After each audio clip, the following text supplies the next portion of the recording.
Hello and welcome to Coffee with Carey. Have you ordered any of my coffee cups from my little shop? The link to my shop is in my description. This one says start each day with a grateful heart. I know a few of you have it. Cheers. Appreciate you stopping by today.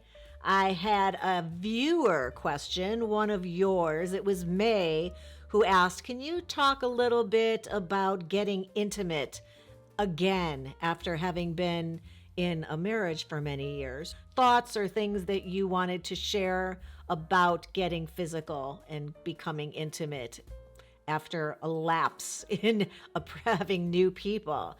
And I did have some thoughts. So that is what I would like to talk about today. And if that's at all I am Carey. I'm a matchmaker, a dating coach.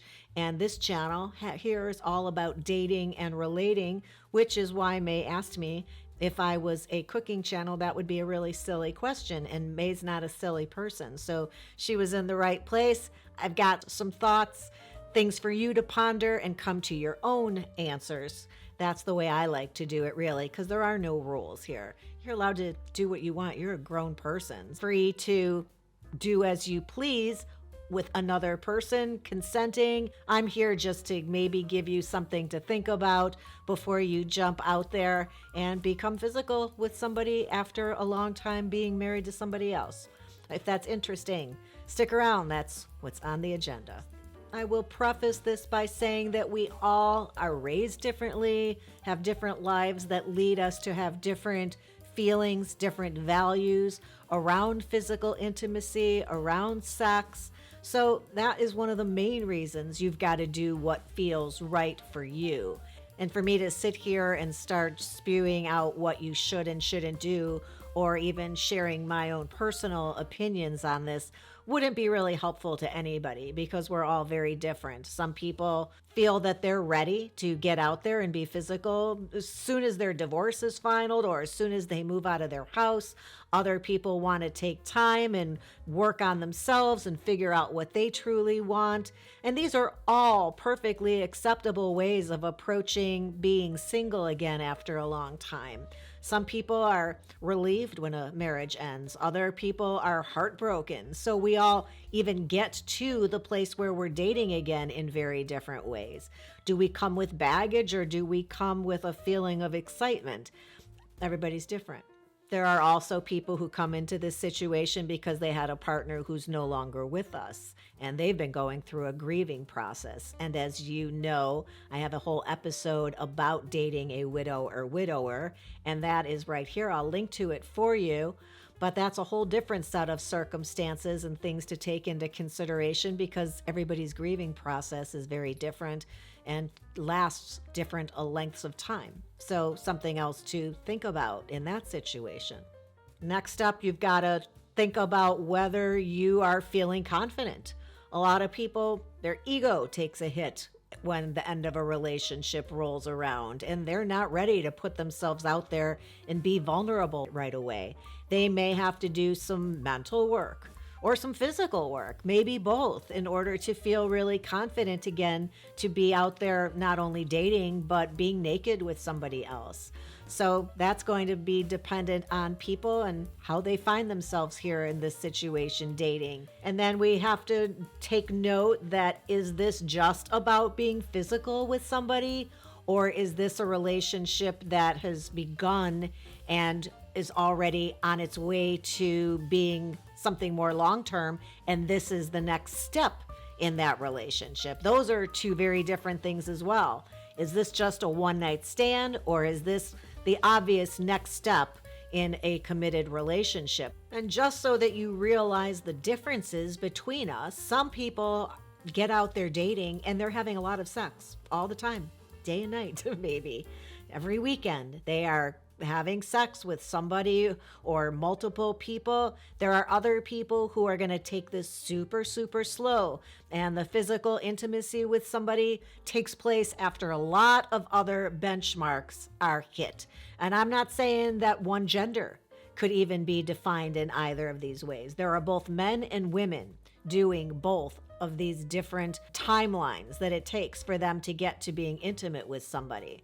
So we have to have respect for the fact that we're all different and we're all coming from somewhere else. We all have different mindsets around this, different thoughts about what this intimacy means or the expectations that it brings with it, whether that is an expectation at all or not at all, right? It could mean for some people that we are taking this to the next level. For the other person, it feels we're just comfortable enough to do this now. We're still got to figure out if we're suited to be together for long term. So just remember that not everybody is looking at this the same way you are. And if you want to be certain, if this is important to you, you have to have a conversation around this for clarity if that is something that you need to know. Some people don't need to know. They'll just wing it, figure it out on the other side. But if you are a person who needs to know where you are in this relationship and if this means something more than we're just going to become physically intimate, that's a conversation. And then this is about communication. The other thing I was thinking about that I wanted to bring up is that a lot of people will talk about, oh, be careful who you're with right after your relationship ends, because you don't want it to be anybody great, because everybody knows that that's a rebound relationship and it's not going to last. It's not meant to last. It's just meant to ease you back into being out there. And I don't think that's true personally. Is it for some people? Certainly it could be, but it's not my experience with the people that I've matched or in my own life. I think that if you meet somebody great, maybe it's because you have to make sure you're ready before you get out there at all to even start meeting people. If you're going to dip your toe in the water, you better be ready to catch a great fish. If you're going to be out there fishing, make sure that you actually want to catch something, because what happens if you do and then you decide you're not ready? That's not really fair to somebody who was led to believe that you're there looking for something. And you got to be clear about what that is. But I don't think that you have to be concerned if you're enjoying the first person you meet as you get back out there into the dating world after a long-term relationship, that, oh shoot, I met this one too soon because this one's not going to last. That's not true. It's just not. Couple more thoughts I have for you here, and one is just remember to not allow yourself to be pressured. And consent is a really big thing these days. So make sure that both participants are consenting. And these days people talk about things, not like back in when we were in our 20s and doing this perhaps for the first time, where there wasn't a conversation, where so many of us, you can leave me a comment if you're one of them, but so many of us ended up in situations that were not ideal, that things happened that we were not truly consenting. We weren't saying no, but we weren't saying yes, but we'd put ourselves in situations, and it was a different era. It was a different time. So nowadays you're allowed to check in with each other and be communicative and have a conversation about consent. So don't feel pressured ever to do something that you're not ready to do or don't want to do with this person or don't want to do on this day or don't want to do in this place. This is up to you. You have total control of the situation, and don't forget it. Next thing I wanted to mention, that if you've been with somebody for a really long time, you must maintain your sense of humor in this situation, because this is not a thing that looks like it does in the movies when it's new with somebody new. So if you're picturing the last love scene you saw with George Clooney and whomever, and that's what your first time out with somebody new is going to be like, you better bring your good sense of humor and your laughter too, because we're going to celebrate and party with you. No, because it's probably not going to be like that. You are a human and not a movie star, and sometimes this can be awkward or weird or embarrassing, or just things don't go perfectly, and better to have your humor with you and be able to laugh at things, to be able to laugh at being human, than to be embarrassed or feel like you can't discuss something. Hopefully, if you're with this person intimately, you can laugh together and not take it so seriously and have communication around it. So there is likely going to be something that doesn't go like it's played in your mind, and be prepared for that. And then before I let you go, this has been mentioned throughout, but I think it's really important that we be able to communicate around all of this. You probably were able to communicate with your last partner, but you're going to have to bring that with you because you are not 21 and embarrassed anymore about these things. You are a grown adult here who can share their needs, their desires, what they want and don't want, ask questions, and be able to talk about this honestly, because it's all about being human and it's about emotions.